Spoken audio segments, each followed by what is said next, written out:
They say when a person dies, their soul moves on to heaven or hell or whatever comes next.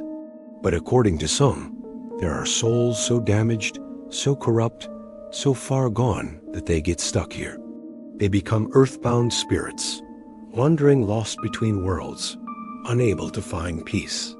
When this happens, they must be freed through an ancient ritual known as exorcism. And that's exactly what happened to a girl named Anneliese. She heard voices, commanding, guttural, inhuman, saying terrible things, whispering secrets.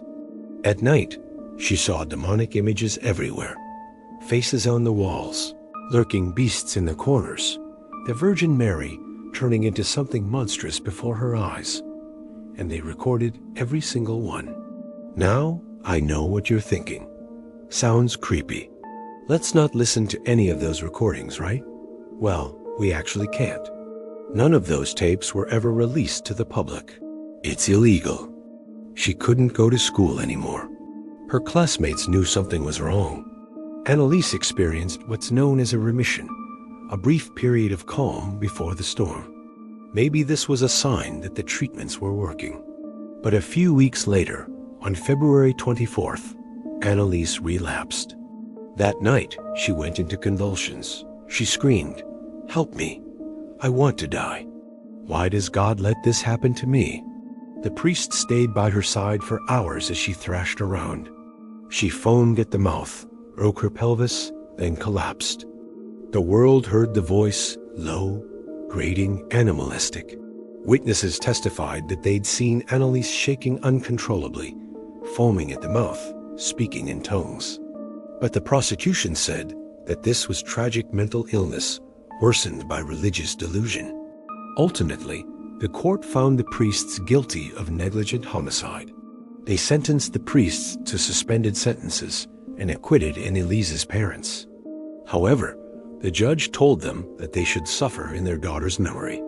It did not sound human, but the court did not consider the supernatural. They focused on what was provable. Some believe she was a martyr, others a victim of psychosis and fanaticism. Over the years, her story has inspired dozens of films, books, and documentaries. But behind the sensationalism, behind the Hollywood exorcisms, is the voice, a real girl's voice, twisted by pain, recorded in flickering darkness. The words that still echo in the minds of those who heard them: "I am Lucifer. We are many." Her mind seemed to clear.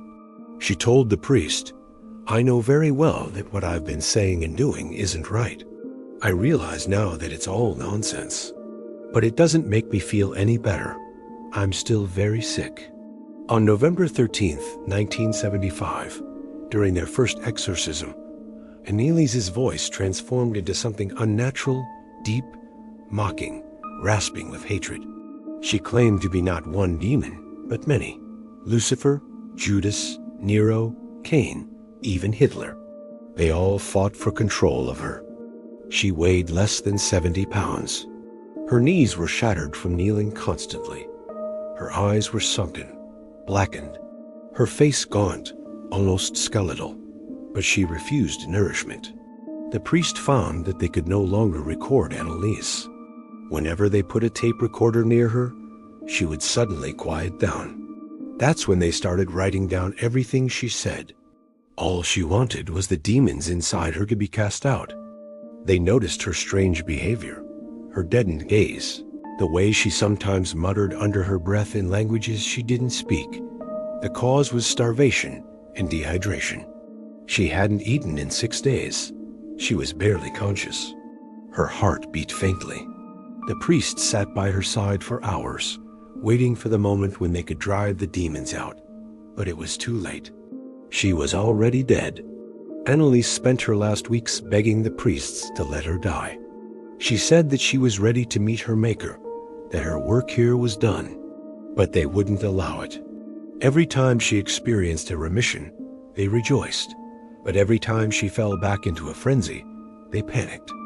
They feared that she might die before they finished their mission. At first, her parents tried to hide this from the clergy.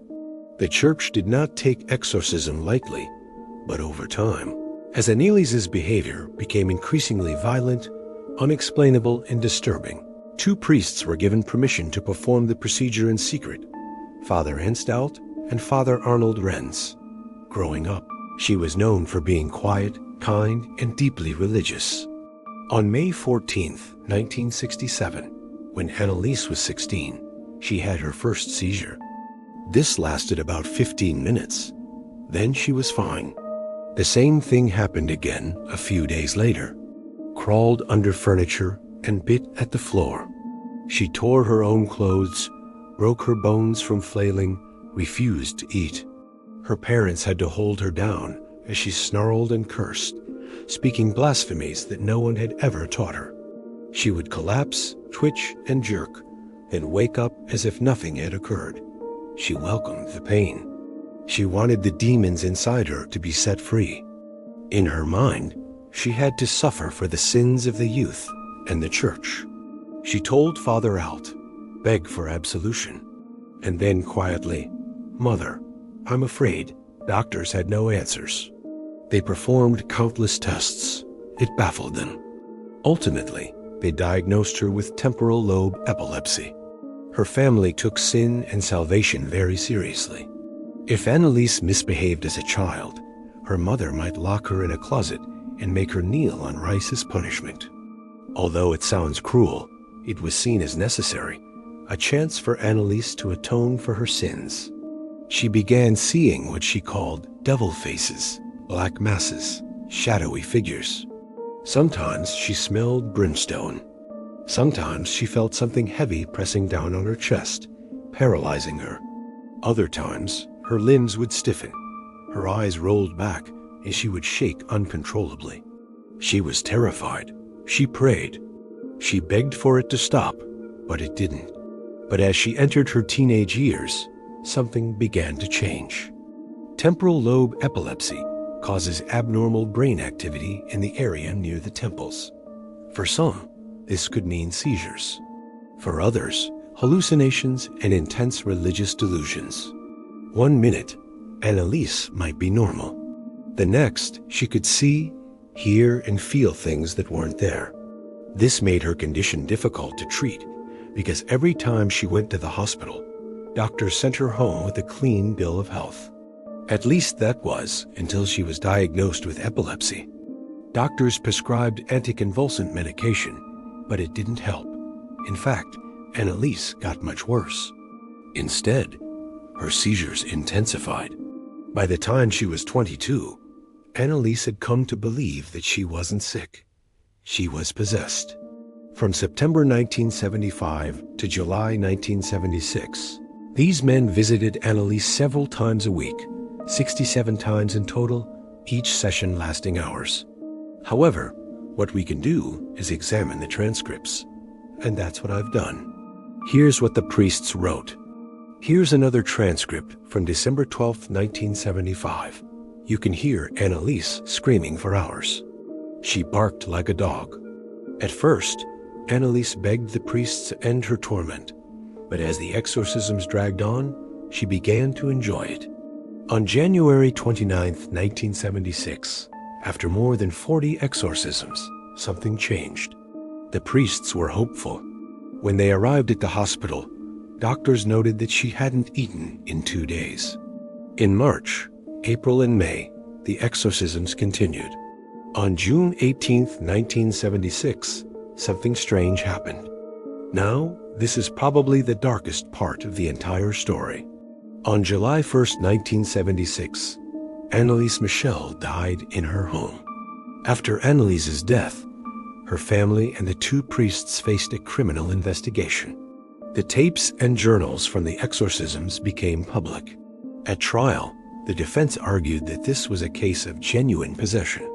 To this day, Anneliese Michel's grave is still visited. Thank you for watching.